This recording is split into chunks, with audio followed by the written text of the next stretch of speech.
नमस्कार फार्मासिस्ट।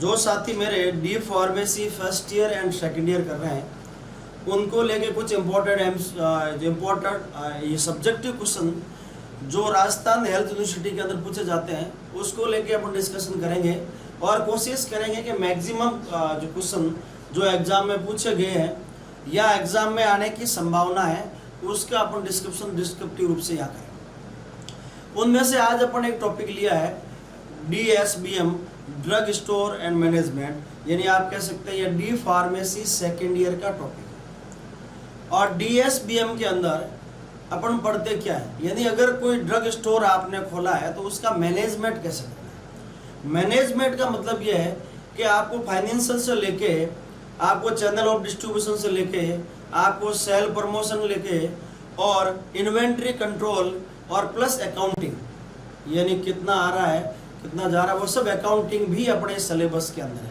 क्योंकि pharmacy profession एक ये प्रोफेशन नहीं हो के साथ ही साथ ये बिजनेस भी है और ये एम्प्लॉयमेंट भी देता है। मीन्स आप ये कह सकते हैं इसके अंदर अपन पूरी स्टडी करेंगे कि एक दुकान खोलने के लिए आपको क्या क्या चीज़ें चाहिए, कैसे मेंटेन करना है और वो आपको कहाँ खोलनी चाहिए, अर्बन एरिया में या फिर रूरल एरिया के अंदर, या खोलने के लिए कौन कौन सी चीज़ें आपको ध्यान रखनी ज़रूरी है। तो उसी में से एक सब्जेक्ट DSBM में से एक क्वेश्चन आज हमने लिया है inventory control. Inventory control means क्या है कि आपके पास जो संसाधन है, जो आपके पास संसाधन है उसका बेस्ट यूटिलाइजेशन कैसे करें जिससे कस्टमर को मैक्सिमम सर्विस दे, यानी कस्टमर को ज़्यादा से ज़्यादा सर्विस, अच्छी सर्विस मिले और आपकी जो कैरिंग कॉस्ट वो मिनिमम रहे और प्रॉफिट आपका ज़्यादा रहे। तो उसके लिए कुछ टेक्निक इन्वेंट्री कंट्रोल के अंदर है। तो अपन शुरू करते हैं सबसे पहले ड्रग इन्वेंट्री मैनेजमेंट। अब देखो बात करें कि डी फार्मेसी सेकेंड ईयर के अंदर क्वेश्चन क्या आते हैं, अगर बात करें इन्वेंट्री कंट्रोल में से, तो मैंने पहला दिया है,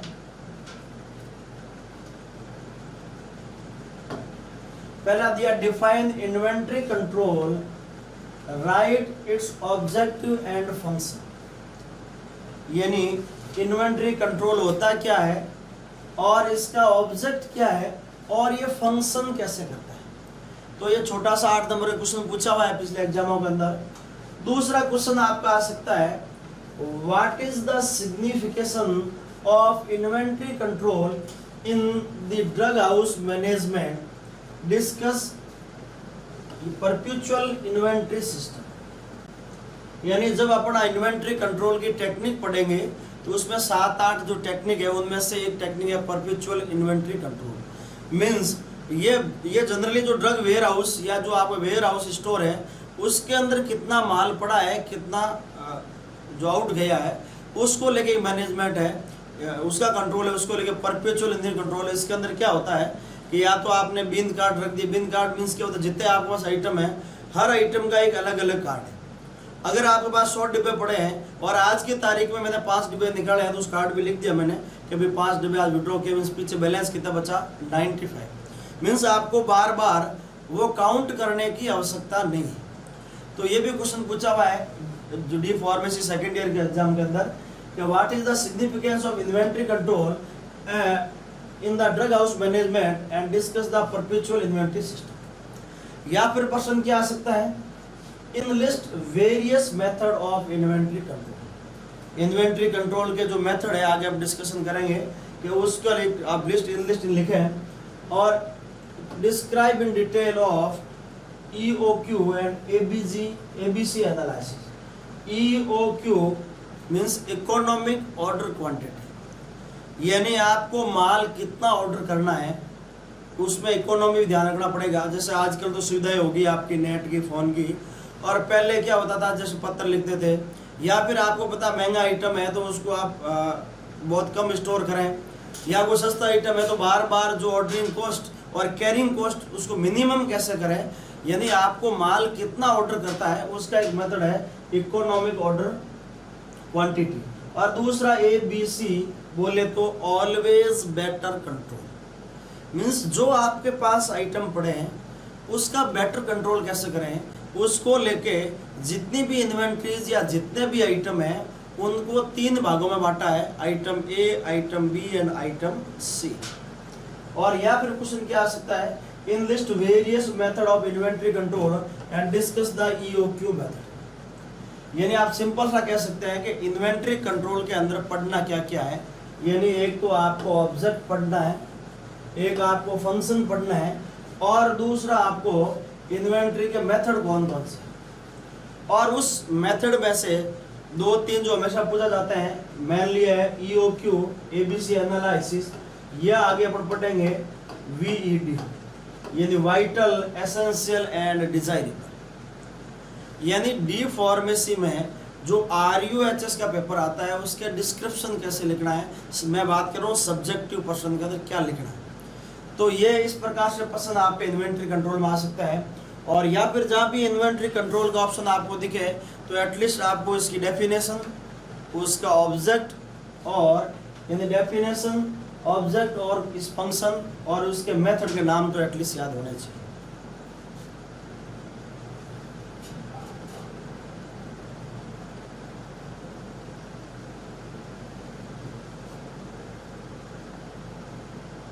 अब बात करते हैं इन्वेंट्री कंट्रोल होता क्या है। इन्वेंट्री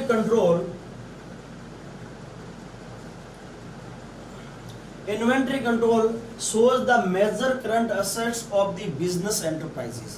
यानी आपके बिजनेस एंटरप्राइजेस के अंदर जो मेजर करंट एसेट क्या है,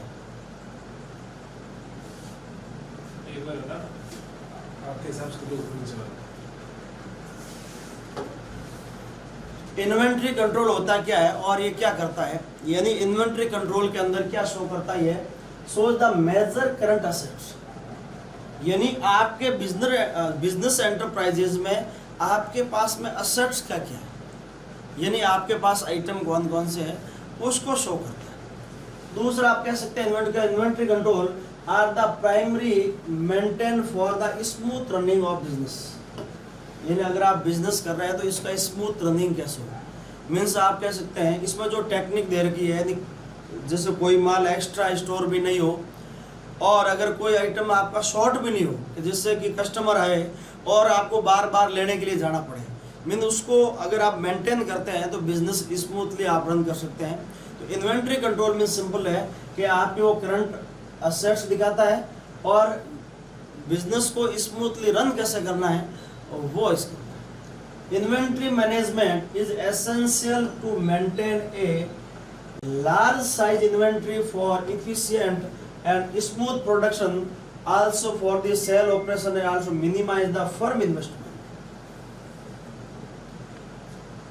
और gain the maximum profit। मतलब सिंपल सी अगर मैं बात बताऊं कि इन्वेंट्री कंट्रोल का एक सिंपल सा मतलब है कि जो आपके पास में करंट असेट्स है उसका मैक्सिमम यूटिलाइज कैसे करें और आपका मिनिमम मैनेजमेंट कॉस्ट हो और मैक्सिमम प्रॉफिट कैसे हो।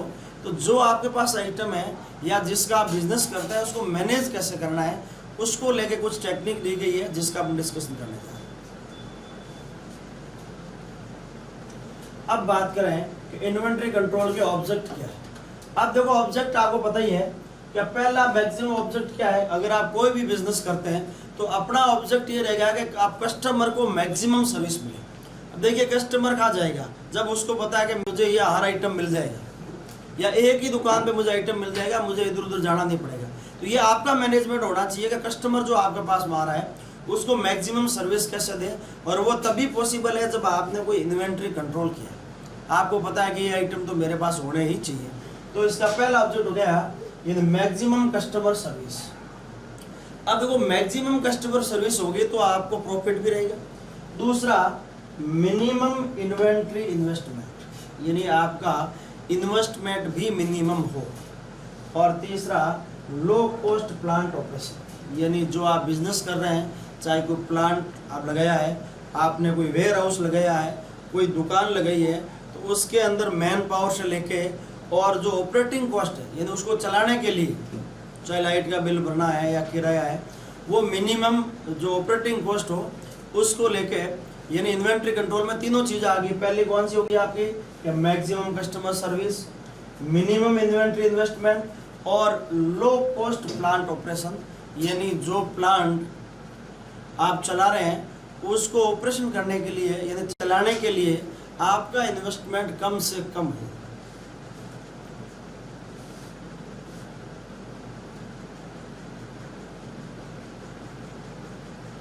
अब बात करें यानी फंक्शन ऑफ इन्वेंट्री कंट्रोल। अभी तक अपन ने सिर्फ ये पढ़ा कि इन्वेंट्री कंट्रोल होता क्या है और उसके ऑब्जेक्ट क्या है। अब ये फंक्शन कैसे करता है, कार्य कैसे करता है इन्वेंट्री कंट्रोल। तो पहला मैंने दिया है to keep the investment as low. अपनी जो पहली प्रायोरिटी ये हो कि अपना इन्वेस्टमेंट कम से कम हो, और ये तब पॉसिबल है जब आपने इन्वेंट्री को अच्छे से मेंटेन किया या कंट्रोल किया। As possible and consistent with the market condition. अब देखो, इसमें आप अगर बिजनेस करने जा रहे हैं तो आपका यानी आपको बिजनेस कंसर्न भी देखना पड़ेगा या मार्केट की कंडीशन क्या है। उस केस के अंदर भी इन्वेंट्री आपकी अगर बात करें यानी लो होनी चाहिए। To forecast the market and economic condition of supply as regular available of material. देखो, फोरकास्ट मीन्स आप अगर बिजनेस कर रहे हैं तो आप पता है कौन सी सीजन आने वाली है तो कौन से आइटम मुझे रखने चाहिए, यानी आपका मैनेजमेंट है या आपकी इन्वेंट्री कैसे। जब आप मालूम है कि सर्दी की सीजन आ रही है तो एंटी कोल्ड और ये सब आइटम आप पास एक्स्ट्रा होना चाहिए या आप पास स्टोर होना चाहिए। तो पहला तो आप हो गया है keep the inventory as low as possible, और दूसरा फोरकास्ट मीन्स आने वाले समय में क्या होने वाला है मार्केट के अंदर, वो भी जब या इकोनॉमिक कंडीशन क्या रहने वाली है, और जो सप्लाई आपकी वो रेगुलरली कस्टमर तक जानी चाहिए, पहुंचनी चाहिए। ये दूसरा आपका फंक्शन। और तीसरा फंक्शन हो गया to maintain the sufficient stock, यानी इन्वेंट्री का सफिशिएंट स्टॉक आपके पास होना चाहिए। और वो स्टॉक जब इन्वेंट्री कंट्रोल करोगे तो उसमें लिखा रहेगा कि भाई ठीक है, जैसा आपने परपेचुअल मेथड अपनाया है या ऑलवेज बेटर कंट्रोल, यानी आप जितने भी आइटम उसको 3 भागों में बांट दिया है, तो उसमें यह है कि कौन से आइटम ज़्यादा स्टोर करने हैं या कौन से कम करने हैं। तो वो चीज़ भी आप कह सकते हैं कि सफिशिएंट स्टॉक भी वो मेंटेन करता है। तो देखो, 3 फंक्शन आप हो गया। पहला कि इन्वेंट्री जितनी हो सके लो रहे आपकी, यानी इन्वेस्टमेंट। दूसरा यानी मार्केट फोरकास्ट करें या मार्केट इकोनॉमिक कंडीशन क्या रहने वाली है। और ये तीसरा यानी सफिशिएंट स्टॉक मेंटेन करने का काम भी कौन करवाता है, इन्वेंट्री कंट्रोल सिस्टम।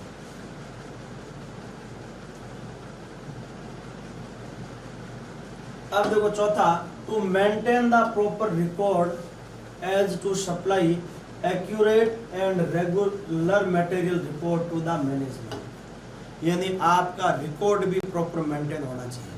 अगर मैनेजमेंट आपसे पूछे कि ये दवाई कितनी पड़ी है तो आप सीधा स्टॉक रजिस्टर देके कह सकते हैं कि सर ये 1000 टैबलेट पड़ी मेरे पास, और ये तब पॉसिबल है जब आपने इन्वेंट्री को अच्छे से मेंटेन किया या रिकॉर्ड मेंटेन किया। और पांचवा, to management out of stock या danger will result in the crash the purchase at the uneconomic rates. Means इससे आपको अगर इन्वेंट्री कंट्रोल की है तो आपका आउट ऑफ स्टॉक भी नहीं हो, डेंजर मतलब स्टॉक आपका प्रॉपर रहना चाहिए, और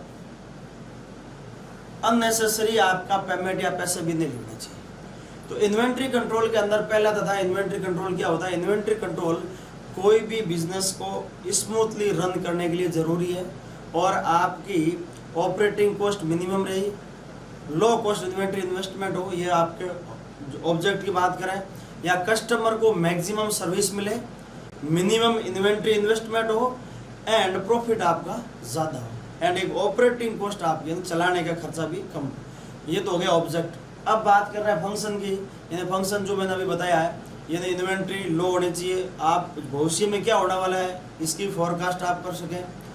एक दूसरा बात करें कि उसका प्रॉपर रिकॉर्ड होना चाहिए, और आउट ऑफ स्टॉक या डेंजर स्टॉक की कंडीशन नहीं आए। तो ये सब फंक्शन किसके हैं, इन्वेंट्री मैनेजमेंट, इन्वेंट्री कंट्रोल। अब देखो सबसे इंपॉर्टेंट चीज है, अगर आप कैसा भी पर्सन आए, इन्वेंट्री वर्ड जहाँ आता है तो आप पहले तो इन्वेंट्री के बारे में लिख दिया, ऑब्जेक्ट लिख दिया, फंक्शन लिख दिया, ये तो लिखना ही है क्योंकि अपन बात कर रहे हैं सब्जेक्टिव। और जब हम जैसे कंपटीशन में पढ़ाते हैं तो उस समय इतना डिस्क्रिप्टिव नहीं पढ़ाते हैं, ना पढ़ते हैं, पर आपको वहाँ लिखना है। तो लिखने के लिए पहले आपने इन्वेंट्री होती क्या वो लिख दिया, इन्वेंट्री का ऑब्जेक्ट क्या, वो 3 ऑब्जेक्ट मैंने बताए हैं, और फिर तीसरा आपने फंक्शन लिख दिया। अब पूछे मेथड या टेक्निक, यानी कौन कौन से मेथड है इन्वेंट्री कंट्रोल के। तो सबसे पहला मेथड दिया है ABC एनालिसिस, यानी ऑलवेज बेटर कंट्रोल।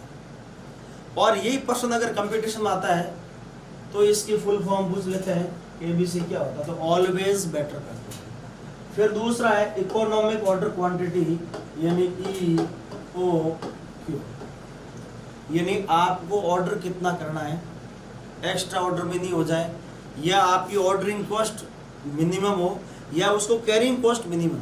अगर कोई आइटम आपको मंगाना बाहर से तो बार बार उसको लाने के लिए जो खर्चा पड़ रहा है, इससे बेहतर आप एक साथ उठा के लाएं। और वो तब पॉसिबल जब आप पता कि मेरी खपत कितनी है या मेरा जो डेली का कितनी सेल हो रही है, उस हिसाब से आप बार बार carrying cost and ordering cost minimum करने के लिए ये टेक्निक अपनाई जाती है, इकोनॉमिक ऑर्डर क्वांटिटी। और तीसरा आता परपेचुअल इन्वेंट्री सिस्टम। ये जनरली जो वेयर हाउस या बड़े स्टोर के अंदर होता है कि जो इन्वेंट्री आपके पास पड़ी है, जो आइटम पड़ा है, उसको कैसे कंट्रोल करें। तो इसके तीन तरीका है। या तो आपने हर आइटम का एक बीन कार्ड रख दिया, यानी जहाँ माल पड़ा वही रख दिया, एक साथ रख लिया।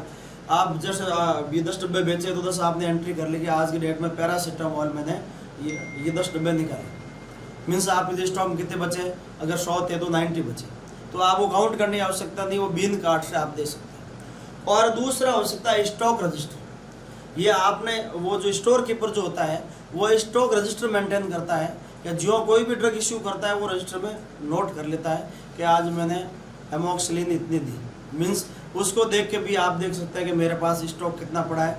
आपको बार बार वहाँ जाके काउंट करने की आवश्यकता नहीं है। और इस पर्पज जो तीसरा मेथड होता है कि आप रैंडमली एक बार जो फिजिकली देख लें, यानी जो मेन आइटम है उसको फिजिकली स्टॉक वेरीफाई कर लें, क्योंकि हर आइटम को स्टॉक वेरीफाई करना इजी नहीं होता है। तो तीन मेथड हो गए इसके, बीन कार्ड, स्टॉक रजिस्टर या कंटिन्यू स्टॉक चेक। नेक्स्ट आता है review of slow and non moving item. आप ये रिव्यू कर लें कि मेरे इस फर्म के अंदर कौन कौन से आइटम स्लो चलते हैं या नॉन मूविंग बिल्कुल ही नहीं चलते हैं। तो उन आइटम की भी आप लिस्ट बना लें कि जिससे कि आपको वो आइटम एक्सेस में स्टोर करने की आवश्यकता नहीं पड़े। नेक्स्ट दिया है इनपुट आउटपुट रेशियो एनालिसिस। आपने एक रेशियो एनालिसिस कर लिया कि मेरे यहाँ इनपुट कितना आ रहा है, आउटपुट कितना जा रहा है, उससे भी आप इन्वेंट्री को कंट्रोल कर सकते हैं। नेक्स्ट होता है setting of the various level. अब आपने हर आइटम का एक लेवल सेट कर दिया कि अभी मेरी इतनी खपत है तो ये माल तो मेरे पास इतना होना चाहिए, ये मेरे पास इतना होना चाहिए और ये इससे भी कम होना चाहिए। वो लेवल आप जब सेट कर पाओगे जब आपको पता है कि मेरी इसमें कंजप्शन कितना है, उस आधार पे आप वेरियस लेवल सेट कर सकते हैं।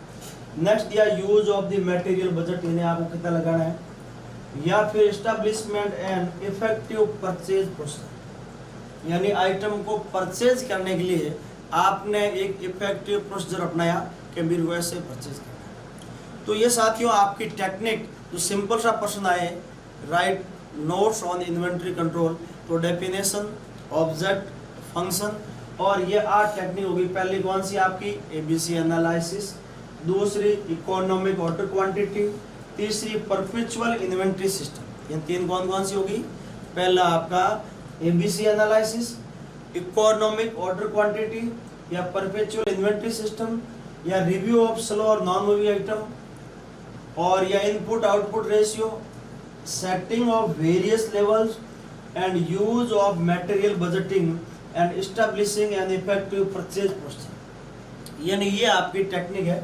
इसके अलावा एक और आती है VED,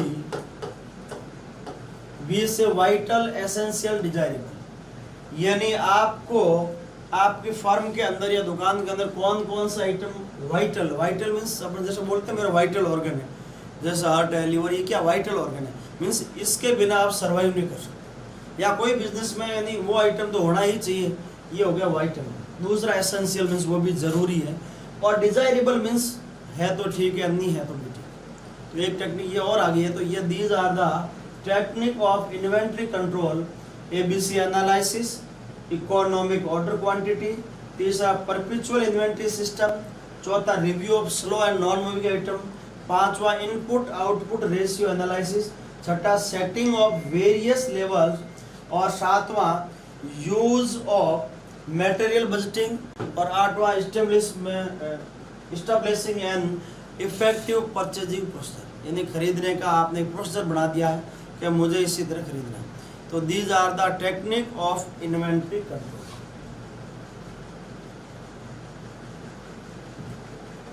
अब नेक्स्ट आता है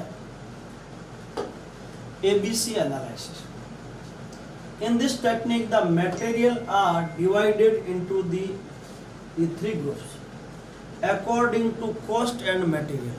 Means simple सा, जब आप ABC एनालिसिस इन्वेंट्री मैनेजमेंट करते हैं तो आपके पास जितने भी आइटम हैं उसको आपने तीन पार्ट में डिवाइड कर दिया। तीनों का नाम है item A, item B and item C. और उसमें कौन कौन से आइटम रखना जो आगे पढ़ेंगे। इन आपका सही इस टेक्निक क्या होता है कि material are divided into the three part A B C, three group according to cost and material and money value of consumption. आपने आइटम को किस आधार पे किया, अकॉर्डिंग टू कॉस्ट, या फिर आप कह सकते हैं कि मनी उसकी वैल्यू क्या है या उसका कंजप्शन कितना है, यानी इसकी कॉस्ट क्या है, वैल्यू और उसका कंजप्शन क्या है। उस आधार पे आपने जितने भी आइटम आपकी दुकान के अंदर या फर्म के अंदर है उसको आपने तीन ग्रुप में डिवाइड कर दिया, ए बी सी। बोले तो ऑलवेज बेटर कंट्रोल।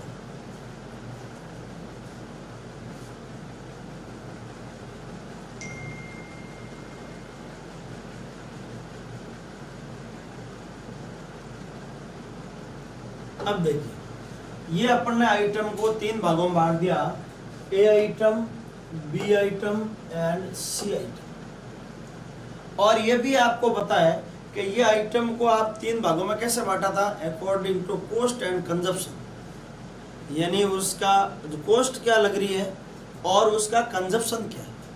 आइटम ए के अंदर आपने वो आइटम रखे, it cover the 10% of total inventories.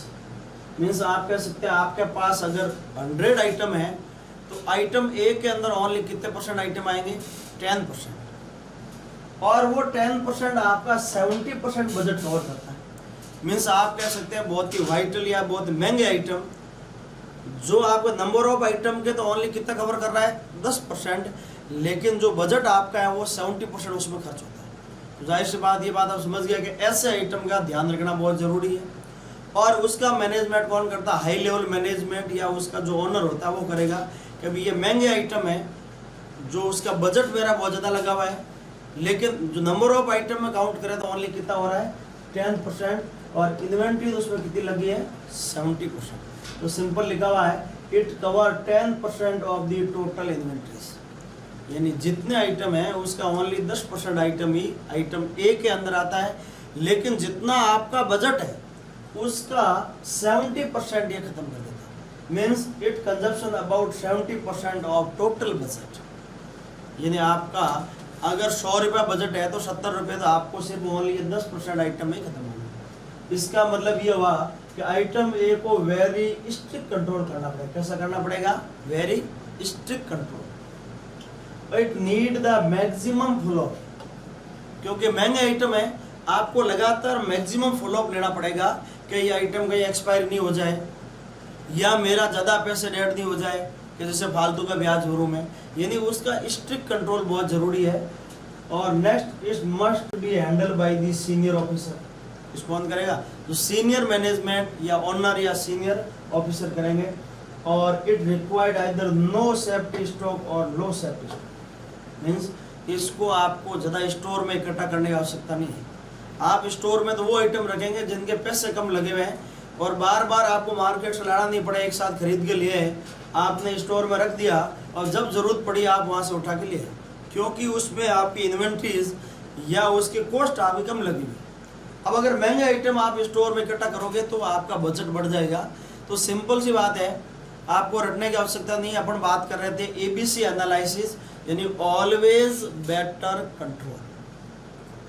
और ABC एनालिसिस अकॉर्डिंग टू कैसे किया आपने, कॉस्ट, एंड उसका कंजप्शन कैसा है, उस दो के आधार पर आपने जितने भी आइटम थे उसको आप 3 भागों में बांट दिया, आइटम ए बी सी।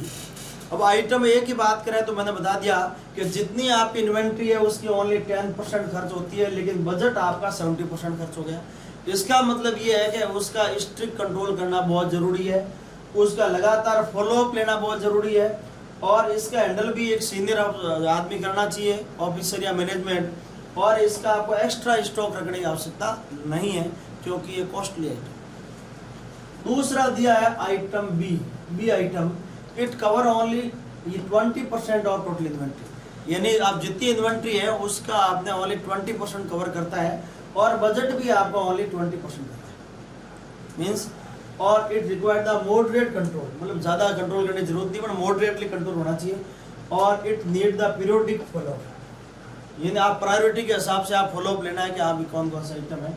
और it can be handle by the middle management, और it required the low safety stock, यानी ज़्यादा स्टॉक करने की जरूरत नहीं, क्योंकि इसका आइटम भी वही है जिसकी जो इन्वेंट्री 20% कवर कर रहा है लेकिन बजट भी 20%। मीन्स आप ये कह सकते हैं कि ये भी आइटम थोड़े महंगे हैं लेकिन वो ज़्यादा रेगुलर उसका कंजप्शन नहीं होता है, तो इसलिए इसको आपको ज़्यादा स्टॉक मेंटेन करने की जरूरत नहीं। लो सेफ्टी स्टॉक मीन्स रिजर्व में सेफ्टी, यदि बाई चांस खत्म हो जाए तो स्टॉक रहना चाहिए, तो ज़्यादा एक्सेस नहीं करना है, लो सेफ्टी स्टॉक। तो सिंपल सा आइटम बी कौन से हो गए कि इन्वेंट्री का 20% और कंजप्शन का आपका 20%, और इसको मॉडरेट फॉलोअप लेना है, और इसको मिडिल मैन या जो बीच वाला मैनेजमेंट भी कंट्रोल कर सकता है, और इसका लो सेफ्टी स्टॉक चाहिए, ज़्यादा आपको स्टॉक करने की आवश्यकता नहीं। तो दो आइटम में देखा जाए तो आप इन्वेंट्री कितनी होगी, 10 और 20 30%, मीन्स अगर अब 70% इन्वेंट्री और पड़ी। आइटम सी में क्या हो गया, 70% ऑफ टोटल इन्वेंट्रीज, यानी जितने आइटम हैं उसके 70% आइटम किस में आएंगे, आइटम सी आइटम के अंदर।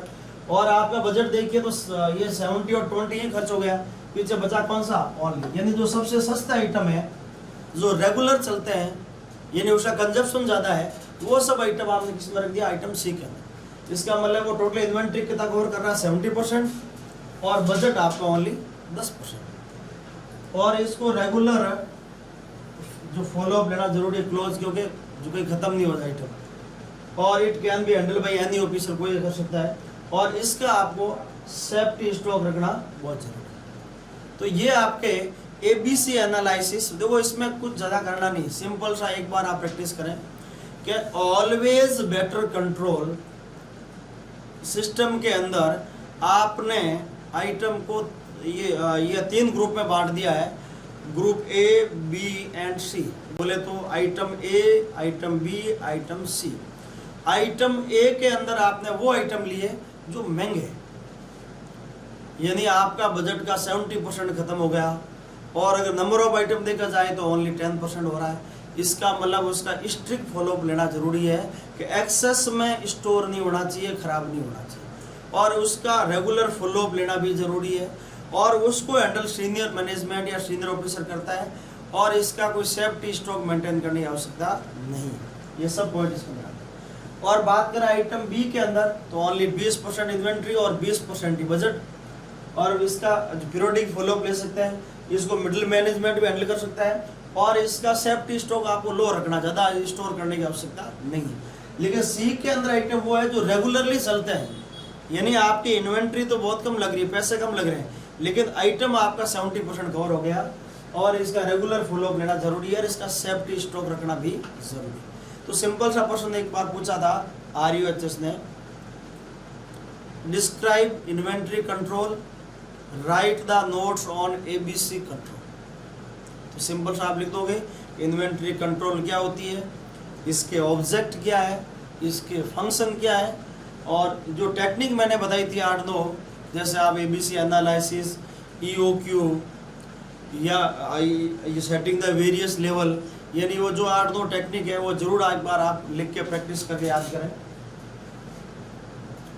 नेक्स्ट दिया है economic order quantity. Economic order quantity में क्या है, यानी आपको how much of inventory is order, यानी ये सिंपल इस पे बेस है कि आपको इन्वेंट्री कितनी ऑर्डर करनी है, कितना माल मंगवाना है, तो जब वो करेंगे, जब इकोनॉमिक ऑर्डर क्वांटिटी मीन्स आप ये तय कर लेंगे कि मेरी ऑर्डरिंग कॉस्ट क्या है और वहाँ से लाने की बोले तो कैरिंग कॉस्ट क्या है, वो दोनों आपकी मिनिमम होनी चाहिए।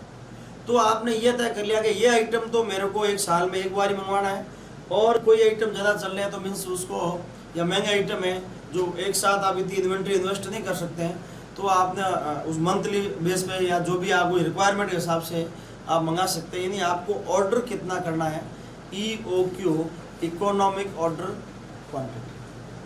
अब क्या दिया, this technique use to find out the how much inventory is order, यानी ऑर्डर कितनी करनी है, और द करेक्ट जो quantity is by the quantity which at the ordering cost and inventory carrying cost. यानी जो करेक्ट ऑर्डरिंग क्वांटिटी क्या होती है, यानी आपको कितना माल ऑर्डर करना है, वो कब बेस्ट रहेगा, जब आपकी ऑर्डरिंग कॉस्ट और इन्वेंट्री कैरिंग कॉस्ट दोनों मिनिमम, इन ऑर्डर करने का भी पैसे कम लगे, उसको लाने के भी कम लगे। द ऑर्डरिंग कॉस्ट में क्या क्या आ जाएगा, यानी उसमें पेपर वर्क हो गया, या उसमें ऑर्डर प्लेस कर रहे हैं, आपने जो टाइप किया है, आपने पोस्टिंग की है, या आपने कोई मैन पावर को भी भेजा है।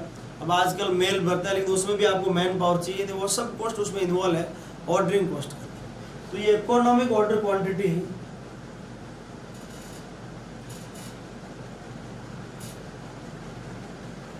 अब इसमें कौन कौन से मेथड, इसमें देखो 3 मेथड आप क्या है, पहला क्या टेबुलर डिटर्मिनेशन ऑफ EOQ, दूसरा ग्राफिक प्रेजेंटेशन ऑफ EOQ, और तीसरा determination of EOQ by the algebraic formula. तो सिंपल सा ये क्वेश्चन ज़्यादा नहीं आता, ABC पूछते हैं, लेकिन लिखने के हिसाब से, डिस्क्रिप्टिव के हिसाब से आप इसके 3 मेथड है, तो सिंपल नाम लिख दिया आप कौन कौन सा, टेबुलर डिटर्मिनेशन या graphic presentation EOQ and by the algebraic formula. एक फार्मूला दे रखा है, एक आपको कितनी ऑर्डर करनी चाहिए, ऑर्डरिंग कॉस्ट क्या है।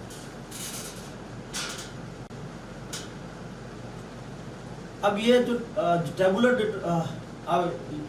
ये डिटर्मिनेशन जो है, उसके अंदर आपने सिंपल एक टेबल बनाई कि आपको साल में कितने ऑर्डर करना है, ऑर्डरिंग कॉस्ट क्या है, या कैरिंग कॉस्ट क्या है।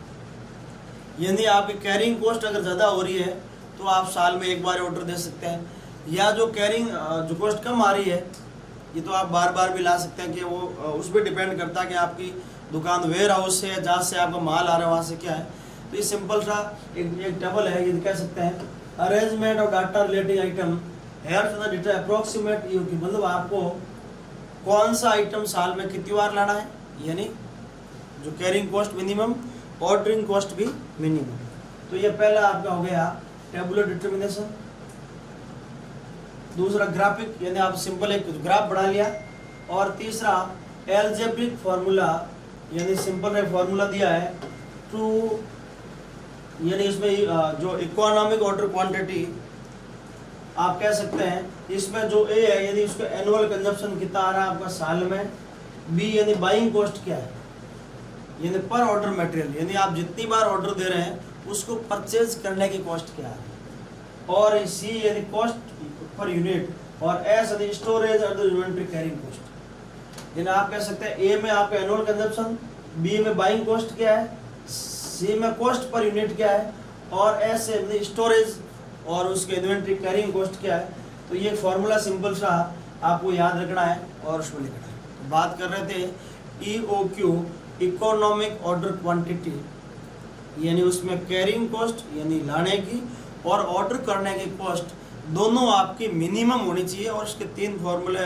जो मेथड थे, एक टेबुलर डिटर्मिनेशन और अब graphic determination and algebraic formula based determination, और ये आपका सिंपल सा फॉर्मूला।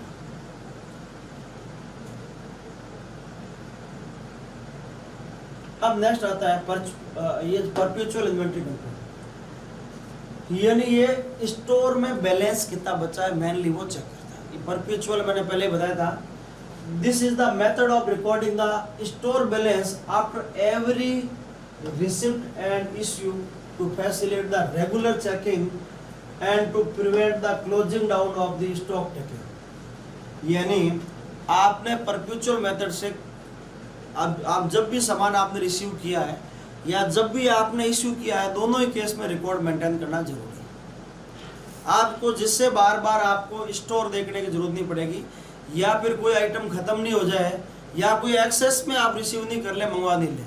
तो उसके लिए 3 मेथड दिया है। पहला है bin card, stock ledger and continuous stock taking. तो सिंपल सा परपेचुअल मेथड मींस है this is method of recording the store balance after every receipt and issue to facilitate करना means regular checking to prevent the closing down of stock taking. बार बार आपको stock लेने की आवश्यकता नहीं है।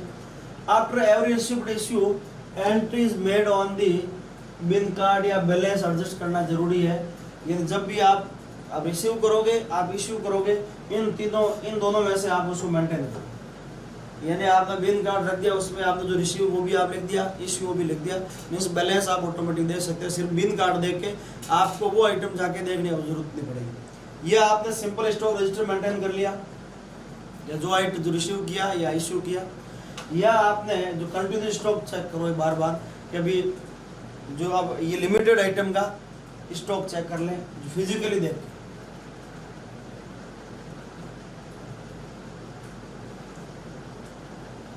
अब बिन कार्ड का सिंपल से ये एक प्रकार का डॉक्यूमेंट है, maintain by the store keeper. कौन मेंटेन करता है? स्टोर। जो स्टोर में होगा वही तो करेगा, जो रिसीव करेगा, इश्यू करेगा, कौन करेगा? Store keeper. तो ये सिंपल एक डॉक्यूमेंट है जो मेंटेन कौन करता है? स्टोर कीपर करता है। Store keeper to record the all item material and goods in this store in his, यानी उसके स्टोर में कितने आइटम है उन सब का रिकॉर्ड मेंटेन करता है। और ये एक प्रकार का डॉक्यूमेंट है जो स्टोर कीपर मेंटेन करता है, और वो जो इश्यू कर रहा है, जो रिसीव कर रहा है, वो सब उसके अंदर मेंशन करता है। दूसरा, एक bin card is use to each material, यानी आप कह सकते हैं यानी प्रत्येक मटेरियल का एक बिन कार्ड होगा। उसके अंदर आप जो रिसिप्ट लिया, आपने इश्यू किया है या कोई रिटर्न किया, वो सब रिकॉर्ड उस बिन कार्ड के अंदर होता है in a chronological order. And the latest bin card shows the after the each receipt and issue, यानी उसको क्रोनोलॉजी ऑर्डर के अंदर हर आइटम का आपने रिसीव, इश्यू या आपने कोई रिटर्न आया है, उन सब का आप क्या करोगे? एक रिकॉर्ड मेंटेन करोगे। एक तरह का एक डॉक्यूमेंट है बिन कार्ड, जिससे आपको ये मालूम चल जाए कि मेरे स्टोर के अंदर आइटम कितने हैं, और ये जनरली स्टोर कीपर मेंटेन करता है।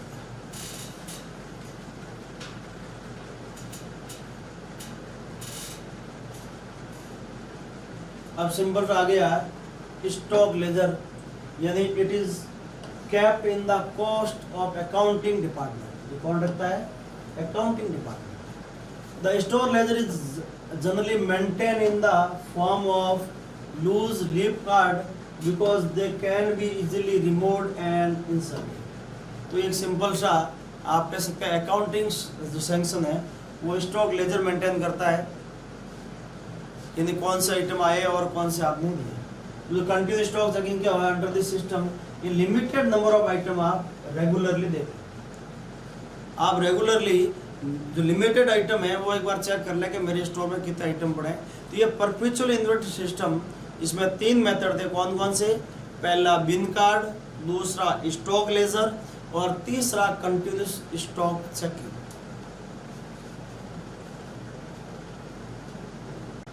अब देखो एक मेथड और आता है VED एनालिसिस,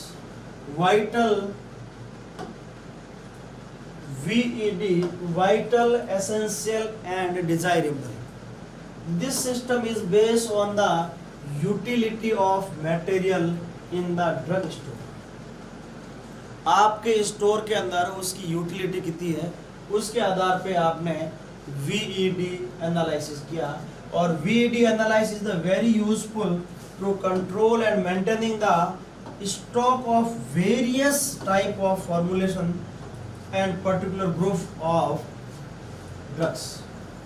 यानी जितनी भी ड्रग्स आपके पास में है उसको आप ये 3 ग्रुप में डिवाइड कर लिया। VED मीन्स वाइटल आइटम कौन कौन से हैं, एसेंशियल कौन कौन से हैं, और डिजायरेबल कौन कौन से हैं। ये तो वाइटल मीन्स उसके बिना आपकी दुकान चल नहीं सकती, वो आइटम तो आपके पास होने ही चाहिए। जैसे बोलते हैं वाइटल ऑर्गन हर्ट हो गया, किडनी, लीवर, ये सब क्या है, वाइटल ऑर्गन है, यानी उसके बिना आपका काम नहीं चलेगा। वो आइटम आप किस तरह रख दिया, वाइटल कहते हैं। एसेंशियल मीन्स वो जरूरी है रखने भी आपको, एंड डिजायरेबल मीन्स अगर ये नहीं भी है तो भी आपका काम चल सकता है।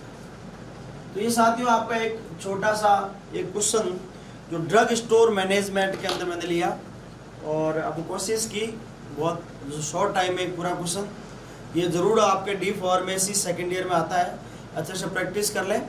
और इसका साथ ही साथ अगर इसका जो पीडीएफ एक बार देखने के बाद आपको लगे कि इसका पीडीएफ आपको चाहिए, तो आप जरूर इस नंबर पे एक बार मेरे को मैसेज करें, जैसे कि मैं आपको इस क्वेश्चन का पीडीएफ भेज देंगे। और हम कोशिश करेंगे कि डी फार्मेसी के जितने भी सब्जेक्ट सेकेंड ईयर के हैं उसके हर सब्जेक्ट के 5 इंपॉर्टेंट क्वेश्चन जो तैयार करके और आपके सामने लेके आए। धन्यवाद।